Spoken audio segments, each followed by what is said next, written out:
வணக்கம். நான் டாக்டர் தீபார்லால். இன்னைக்கு நம்ம என்ன டாபிக் பத்தி டிஸ்கஸ் பண்ண போறோம் அப்படின்னா பாலிசிஸ்டிக் கிட்னி டிசீஸ் அப்படின்றத பார்க்க போறோம். அது என்னங்க பாலிசிஸ்டிக் கிட்னி டிசீஸ் அப்படின்னா பிகேடி அப்படி டாக்டர் டயக்னோஸ் பண்ணி கொடுப்பாங்க.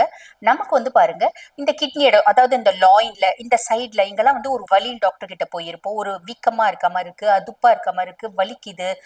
சில சமயம் யூரின்ல இன்ஃபெக்ஷனோட வருது. இப்படிலாம் நம்ம டாக்டர் கிட்ட போகும்போது டாக்டர் ஸ்கேன் பண்ணி பாருங்க அப்படின்னு இருப்பாங்க. ஸ்கேன் பண்ணி பார்த்துட்டு கொடுத்துருப்பாங்க. இது பாருங்க, பிகேடி இருக்கு, பாலிசிஸ்டிக் கிட்னி டிசீஸ் இருக்கு அப்படிம்பாங்க. அப்படின்னா என்ன அப்படின்னா, கிட்னில குட்டி குட்டி நீர் கட்டி இருக்கும். ஒரு சர்க்குலர், அதாவது ஒரு ரவுண்ட் ரவுண்டா ஒரு சின்ன நீர் கொப்பளங்கள் மாதிரி இருக்கும் அப்படின்னு சொல்லலாம். இந்த நீர் கொப்பளங்கள் ஒன்றுக்கு மேற்பட்டுதான் இருக்கும். இனிஷியலி ஒன்னு வரும், ரெண்டு வரும். அதுக்கப்புறம் பாத்தீங்கன்னா 7, 8, 10. சிலருக்கு பாருங்க கிட்னி ஃபுல்லும் நீர் கட்டி இருக்கிறதும் உண்டு. இந்த மாதிரி நீர் கட்டி வருது. இது கேன்சரா அப்படின்னு கேட்டீங்கன்னா, இது நான் கேன்சரஸ் சிஸ்ட் தான். இது கேன்சர் அல்லாத சிஸ்ட் தான். பட் இருந்தாலும் இந்த சிஸ்ட் இருக்கு அப்படின் போது டாக்டர் கொடுப்பாங்க, இந்த சிஸ்ட் இருக்குங்க, பிகேடி இருக்கு, இதுக்கு நீங்க பாருங்க சில பல ரெஸ்ட்ரிக்ஷன்ஸ் எல்லாம் கொடுப்பாங்க. மெடிகேஷன்ஸ் கொஞ்ச நாள் கண்டினியூ எடுக்கணும். இதுக்கு பெருசா மருந்தே இல்லைங்க, பார்க்கலாம் அப்படின்னு சொல்லிட்டு அனுப்புவாங்க. இப்ப இந்த பிகேடி இருக்கு அப்படின்னா இதுல ரெண்டு வகை இருக்குங்க. Autosomal dominant polycystic kidney disease. இந்த ஆட்டோசோமல் டாமினன்ட் பாலிசிஸ்டிக் கிட்னி டிசீஸ்ங்கிறது ஏறக்குறைய 30 வயசுக்கு மேல அடல்ட் பாலிசிஸ்டிக் கிட்னி டிசீஸ் அப்படின்னு சொல்றது உண்டு. இது ஏறக்குறைய 30 வயசுக்கு மேலதான் ஸ்டார்ட் ஆகும். இது எதனால வருது? இந்த பாலிசிஸ்டிக் கிட்னி டிசீஸே பாத்தீங்கன்னா இன்ஹெரிட்டட், குடும்ப ரீதியா வர்றதுதான். அப்ப இந்த அடல்ட் பாலிசிஸ்டிக் கிட்னி டிசீஸ் 30 வயசுல இருந்து 40 வயசுக்குள்ள வருது. 30 வயசுக்கு மேலதான் வருது. எதனால வருது அப்படின்னா, நம்ம அப்பா அம்மா யாருக்கோ ஒருத்தவங்களுக்கு அந்த ஜீன் கேரி ஆகுது. நம்ம குடும்பத்துல இந்த பிகேடி இருந்தா மட்டும்தான் நம்மளுக்கு வரும். அப்பாக்கோ இல்ல அம்மாக்கோ இருக்கு, இல்ல உங்க ஜீன் கேரி ஆகுது. அப்பா அம்மா யாரோ ஒருத்தவங்களுக்கு ஜீன் கேரி ஆகும் போது இந்த அடல்ட் பாலிசிஸ்டிக் கிட்னி டிசீஸ் அப்படின்றது வரும். இதுதான் பாத்தீங்கன்னா autosomal dominant polycystic kidney disease அப்படிம்பாங்க. இதுல இன்னொரு வகை இருக்கு. அது என்ன அப்படின்னா autosomal recessive polycystic kidney disease. இந்த autosomal recessive polycystic kidney disease அப்படிங்கிறது சின்ன குழந்தைங்களுக்கே வரும். இது கொஞ்சம் ரேர் தான். குழந்தை பிறந்த உடனே இந்த பாலிசிஸ்டிக் கிட்னி இருக்குங்க குழந்தைக்குன்னு சொல்றது உண்டு. 5 வயசுல 6 வயசுல சின்ன குழந்தைங்களுக்கே வர்றது உண்டு. இது எதனால வருது? இதுவும் குடும்ப ரீதியா தான் வருது. அப்பாக்கும் அந்த ஜீன் இருக்கு, அம்மாக்கும் அந்த ஜீன் இருக்கு. அப்பாக்கும் பிகேடி இருக்கலாம், அம்மாக்கும் பிகேடி இருக்கலாம், இல்ல ரெண்டு பேருக்குமே அந்த ஜீன் கேரி ஆகலாம். அதனால இது வருது அப்படின்னு சொல்லலாம். இவங்களுக்கு நிறைய நான் முன்ன சொன்ன மாதிரி ஒரு நீர்க்கட்டில இருந்து பலவிதமான நீர்க்கட்டிகள் இருக்கும். இந்த நீர்க்கட்டிகள் எந்த அளவுக்கு இருக்கும் அப்படின்னா, கிட்னியோட ப்ராப்பர் ஃபங்க்ஷனே பாத்தீங்கன்னா டிஸ்டர்ப் ஆகும். கிட்னியோட ஒரு வேஸ்டேஜை கிளியர் பண்ற ஃபங்க்ஷன் இருக்கு பாத்தீங்களா, அதுவே டிஸ்டர்ப் ஆகும். அதோட ஃபில்ட்ரேஷன் கெப்பாசிட்டியே இம்பேர்மெண்ட் ஆகும். கிட்னிஸ் ரொம்ப கஷ்டப்படும், ரொம்ப சஃபகேட் ஆகும். ஸோ இதனால நிறைய விதமான காம்ப்ளிகேஷன்ஸ் வரும். ஃபர்ஸ்ட் காம்ப்ளிகேஷன் என்ன அப்படின்னா, ஹை பிளட் ப்ரெஷர் வரும். கிட்னி ஃபங்க்ஷன், பிளட் ப்ரெஷர்ல ஒரு பயங்கரமான ஃபிளக்சுவேஷன். கண்டிப்பா பிபிக்கான மெடிகேஷன்ஸ் எடுக்கணும். அதுக்கப்புறம் பாருங்க, கிட்னியோட ஒரு வேலை செய்யற ஒரு திறன் பாத்தீங்கன்னா பெருமளவு குறைஞ்சிடும் அப்படின்னு சொல்லலாம். வலி வலி பாருங்க, இந்த கிட்னி இருக்கிற இடத்துல வலி, வயிறு வலி, இந்த வயிறு ஃபுல்லுமே பாத்தீங்கன்னா அதுப்பா இருக்கிறது, வீக்கமா இருக்க மாதிரி இருக்கு. ஏதோ ஒரு திம்முன்னு இருக்க மாதிரி சென்சேஷன், ஒரு பெருசா வெயிட்ட தூக்கி இந்த இடத்துல வச்ச மாதிரி ஒரு சென்சேஷன். இது எல்லாமே வருங்க. ஒரு சிலருக்கு பாருங்க யூரினரி ட்ராக் இன்ஃபெக்ஷனும் சேர்ந்து வரும். யூரின் போகும்போது சுருக்கு சுருக்குன்னு குத்துறது, கபகபன்னு எரியறது. யூரின் போகும்போது இந்த நீர்க்கடுப்பு அப்படிம்பாங்க.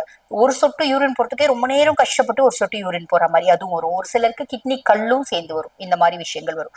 இப்ப கிட்னில மட்டும் இல்லைங்க, இது அதிகமாகி கல்லீரலுக்கும் பாத்தீங்கன்னா அந்த நீர் கட்டி வர ஆரம்பிச்சிடும். லிவர் சிஸ்ட் அப்படிம்பாங்க, இதுவும் வர ஆரம்பிச்சிடும். ஒரு சிலருக்கு இதனோட காம்ப்ளிகேஷன் என்னன்னா பிரெயின்ல அன்யூரிசம். பிரெயின்ல அன்யூரிசம் அப்படின்னா மூளைக்கு போற ரத்த குழாயில பாத்தீங்கன்னா ஒரு வீக்கம், பலூன் மாதிரி வீங்கிடுறது. அது இன்னும் கொஞ்சம் பிபி அதிகமாச்சுன்னா அது வெடிச்சு அதனால வர காம்ப்ளிகேஷன். ஒரு சிலருக்கு இருதயம் சார்ந்த பிரச்சனை, வேல்வு ப்ரொலாப்ஸ்.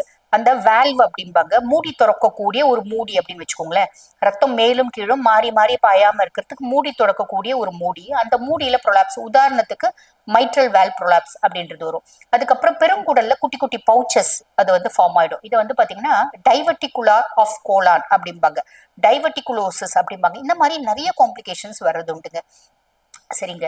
இப்ப இந்த பாலிசிஸ்டிக் கிட்னினா என்ன, அதனால வரக்கூடிய பாதிப்புகள் என்ன, எல்லாமே சொல்லிட்டீங்க. இப்ப இதுக்கு நாங்க என்ன பண்ணணும் அப்படின்னா, மொதல் விஷயம், உங்களுக்கு பாலிசிஸ்டிக் கிட்னி டிசீஸ் இருக்கா? ஒரு சிஸ்ட் தான் இருக்கு, 2 சிஸ்ட் தான் இருக்கு, 3 சிஸ்ட் தான் இருக்குன்னும் போதே தயவு செஞ்சு வைத்தியத்தை ஸ்டார்ட் பண்ணிக்கோங்க. ஃபர்ஸ்ட் விஷயம், நம்ம உப்பை பெருமளவு குறைச்சிடணுங்க. உப்பு சாலிடா குறைச்சிக்கிறதுக்கு பார்த்துக்கணும். ரெண்டாவது, தண்ணி நல்ல தாராளமா குடிக்கணும். ஒரு நாளைக்கு 3 லிட்டர் தண்ணி கண்டிப்பா எடுத்துக்கோங்க. உப்பு சாலிடா குறைச்சிடுங்க. கிட்னிக்கு லோடு கொடுக்கக்கூடிய எந்த விஷயமும் செய்யாதீங்க. உதாரணத்துக்கு நல்லா நாங்க ஸ்மோக் பண்ணுவோங்க, தயவு செஞ்சு அவாய்ட் பண்ணிடுங்க. அதுக்கப்புறம் வந்து பாருங்க, நாங்க ஆல்கோஹால் நிறைய எடுப்போம், தயவு செஞ்சு அவாய்ட் பண்ணிடுங்க. லேடிஸ்க்கு அந்த பிரச்சனை இல்லை, ஜென்ஸா இருந்தா இதை மாதிரி அவாய்ட் பண்ணிடுங்க. ஓகேங்களா? அதே மாதிரி வந்து பாருங்க, ஃப்ரூட்ஸ் அண்ட் வெஜிடபிள்ஸ் நிறைய ப்ரிஃபரன்ஸ் கொடுங்க. ஃப்ரூட்ஸுக்கும் வெஜிடபிள்ஸ் அப்படின்னாலே நம்ம பெருசா சீசன் இல்லாத காய்கறிகளை வாங்கி நம்ம சமைக்கணும் அப்படின்றது இல்லைங்க. எந்த சீசன்ல என்ன காய்கறிகளோ, எந்த சீசன்ல என்ன பழங்களோ அதை எடுத்துக்கோங்க. பிபில பிளக்சுவேஷன் ஏற்படுது அப்படின்னா பிபிக்கான மருத்துவம், வைத்தியம் அப்படின்றது கண்டிப்பா பண்ணணும். அந்த வைத்தியம் உங்க டாக்டர் சொல்லணும், பிபி நல்ல கண்ட்ரோல் வச்சுப்பா, மாத்திரை நிறுத்து அப்படின்னா மட்டும்தான் நிறுத்தணும், நீங்களா நிறுத்தக்கூடாது. சக்கரை இருக்கா, சர்க்கரைக்கான வைத்தியம், சர்க்கரைக்கான டாக்டரோட அட்வைஸ் ப்ராப்பரா ஃபாலோ பண்ணிக்கோங்க. அதுக்கும் மேல வந்து பாருங்க, நம்ம பொதுவா கிட்னி அப்படின்னாலே 2 விஷயத்த நம்ம ஃபோக்கஸ் பண்ணலாம். வாரத்துல 3 நாள் சொரக்கா வந்து பாருங்க, கூட்டு பொரியல் கொஞ்சம் சிறுபருப்பு போட்டு சமைச்சுக்கோங்க. இது கிட்னிக்கு வந்து பாத்தீங்கன்னா ஒரு பெஸ்ட், ஒரு நல்ல ஒரு ஹெல்பிங் ஏஜென்ட்டா இருக்கும் அப்படின்னு சொல்லலாம். சொரக்கா சாதாரண சொரக்கா தான், ரொம்ப பெருசா காஸ்ட்லி கூட கிடையாது. அது சொரக்கா கூட்டு, சொரக்கா பொரியல். இந்த வடநாட்டுல எல்லாம் சொரக்கா போட்டு தோசை, அடை, இந்த இந்த புடிச்சு வைக்கிற உருண்டை அந்த மாதிரிலாம் செய்வாங்க. நமக்கு அந்த மாதிரி செய்யக்கூடிய ஒரு இது கிடையாது, கஸ்டம்ஸ் கிடையாது. இருந்தாலும் நம்ம அதை பண்ணிக்கலாம். அடையில துருவி போட்டுக்கலாம், பெசரட்ல துருவி போட்டுக்கலாம். இல்ல நமக்கு தெரிஞ்சது கூட்டு பொரியல் மோர் குழம்பு, அப்படி சொரக்கா வச்சுக்கோங்க. ஒரு நாள் சொரக்கா, ஒரு நாள் பார்லின்னும் போது, நான் பார்லி கஞ்சி சொன்னா நிறைய பேர் பேஷன்ஸே வந்து சொல்லுவாங்க, மேடம் நான் வந்து பாருங்க ஒரு சாம்பார் கரண்டி பார்லி போட்டு கஞ்சி குடிச்சிங்கன்னா அவ்வளோலாம் தேவையே இல்லைங்க. 2 டீஸ்பூன் பார்லி போட்டுக்கோங்க. ஒரு நல்ல ஒரு கிளாஸ் பால் ஊத்திக்கோங்க. ஒரு கிளாஸ் ஃபர்ஸ்ட் ஒரு கிளாஸ் தண்ணி ஊத்தி நல்லா கொதிக்க வச்சு, கொதிக்கும் போதே வந்து பாருங்க கொஞ்சம் சீரகம் போட்டுக்கோங்க. நல்லா கொதிச்ச பின்னாடி, இறக்குன பின்னாடி அதுல ஒரு கிளாஸ் பால் ஊத்தி, உங்களுக்கு சர்க்கரை இல்லை அப்படின்னா பனவெல்லம் போட்டுக்கோங்க. சர்க்கரை இருக்கு அப்படின்னா இறக்கி வச்சுட்டு அதுல மோர் ஊத்தி, அதுல கொஞ்சம் உப்பு போட்டு, அதுக்கு வந்து பாருங்க நம்ம என்ன தொட்டுக்குவோ அதை எடுத்துக்கணும். உப்பு அப்படின்றது ஒரு சிட்டிக்கு மேக்சிமம் உப்பு இல்லாம குடிக்கிறது ரொம்ப நல்லது. ஏன்னா உப்பை வந்து அப்படியே பகுதியா நீங்க குறைச்சிடணும். ரொம்ப சிம்பிள். அப்ப காலையில பிரேக்ஃபாஸ்ட்டுக்கு முன்னாடியா இது பிரேக்ஃபாஸ்ட்டுக்கு பின்னாடியா அப்படி கேட்காதீங்க, இதுதான் பிரேக்ஃபாஸ்ட். இது ஒண்ணு ஃபாலோ பண்ணிக்கோங்க. அப்ப சொரக்கா, அதே மாதிரி பாத்தீங்கன்னா பார்லி, இதை நம்ம ரெகுலரா எடுக்கும் போதே நம்மளுக்கு நல்ல விஷயம் தெரியும், நல்ல இம்ப்ரூவ்மெண்ட் தெரியும். அதுக்கும் மேல வந்து பாருங்க, மூக்கரட்டை கீரை அப்படிம்பாங்க, மூக்குத்தி கீரை அப்படிம்பாங்க. இந்த மூக்குத்தி கீரை வாரத்துல 3 நாள், இன்னைக்கு சொரக்கா பார்லி, நாளைக்கு மூக்குத்தி கீரை, நாளன்னைக்கு சொரக்கா பார்லி, அந்த மாதிரி இந்த மூக்குத்தி கீரை, முக்கரட்டை கீரை, புனர்னவா, இது என்ன பண்ணும், சிம்பிளா வந்து பாருங்க பருப்பு போட்டு உப்பு இல்லாம கடைஞ்சிக்கலாம். ரொம்பவே டேஸ்டா இருக்கும். உப்பு இல்லாம கடைஞ்சாலும் வெண்ணெய் மாதிரி இருக்கும். தாளிக்கிறது வெண்ணெய், கொஞ்சம் வெண்ணெயில கூட தாளிச்சுக்கோங்க. உங்களுக்கு உப்பு இல்லை அப்படின்ற சென்சேஷனே இருக்காது. இல்லைன்னா கொஞ்சமா உப்பு போட்டுக்கோங்க. உப்பு நீங்க வந்து பாருங்க 3 கிராம்ஸ் எடுங்க, லெஸ் தென் 3 கிராம்ஸ் எடுங்க, அது ரொம்பவே நல்லது அப்படின்னு சொல்லலாம். இப்படி ஃபாலோ பண்ணிட்டு கூடவே வந்து பாத்தீங்கன்னா, இந்த பாலிசிஸ்டிக் கிட்னி டிசீஸ்க்கும் இந்த சிஸ்டை வந்து லைட்டா ஷ்ரிங்கேஜ் பண்ற அளவுக்கு வந்து பாத்தீங்கன்னா ஹோமியோபதியில மெடிகேஷன்ஸ் அப்படின்றது இருக்கு. கியூரபிலிட்டி அப்படின்றத விட உங்களுக்கு சப்போர்ட்டிவான தெரப்பி அப்படின்னு சொல்லலாம். அந்த மாதிரி ஹோமியோபதிக் மெடிகேஷன்ஸும் சேர்த்து எடுக்கிறீங்க அப்படின்னும் போது, இந்த பாலிசிஸ்டிக் கிட்னி டிசீஸ் ஃபர்ஸ்ட் விஷயங்க, அது வந்து பாருங்க ரொம்ப ஃபாஸ்டா வந்து கிட்னி ஃபுல்லும் ரொப்பி லிவருக்கும் போயிட்டு, நான் மற்ற காம்ப்ளிகேஷன்ஸ்லாம் சொன்னேன் பார்த்தீங்களா, அந்த மாதிரி காம்ப்ளிகேஷன்ஸ்க்கு போகாது.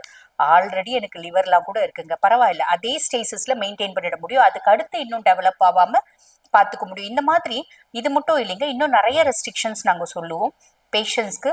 Life style modification, dietary modification, இதெல்லாம் சொல்லும் போது நல்ல இம்ப்ரூவ்மெண்ட் அப்படின்றது கிடைக்கும். இதை நம்ம ரொம்ப நாள் ஃபாலோ பண்ணோம்னு இல்லைங்க, ஒரு 48 டேஸ் நீங்க இதை ஃபாலோ பண்ணீங்க அப்படின்னாலே ஃபர்ஸ்ட் ஒரு ஸ்கேன் எடுங்க. 48 டேஸ் தொடர்ந்து ஃபாலோ பண்ணிட்டு ஹோமியோபதி மெடிகேஷன்ஸும் எடுத்து 48 டேஸ் கழிச்சு திருப்பி ஒரு ஸ்கேன் நீங்க பாக்குறீங்க அப்படின்னா, அந்த ஃபாலோ அப் ஸ்கேன் சொல்லுவாங்க பார்த்தீங்களா, பாக்குறீங்க அப்படின் போது நல்ல இம்ப்ரூவ்மெண்ட், விசிபிள் டிஃபரன்ஸ் உங்களுக்கு தெரியும். ஆக இந்த பதிவு உங்களுக்கு பயனுள்ளதா இருக்கும்னு நினைக்கிறேன். இதே மாதிரி இன்னொரு பதிவுல உங்களை சந்திக்கிறேன். தேங்க்யூ.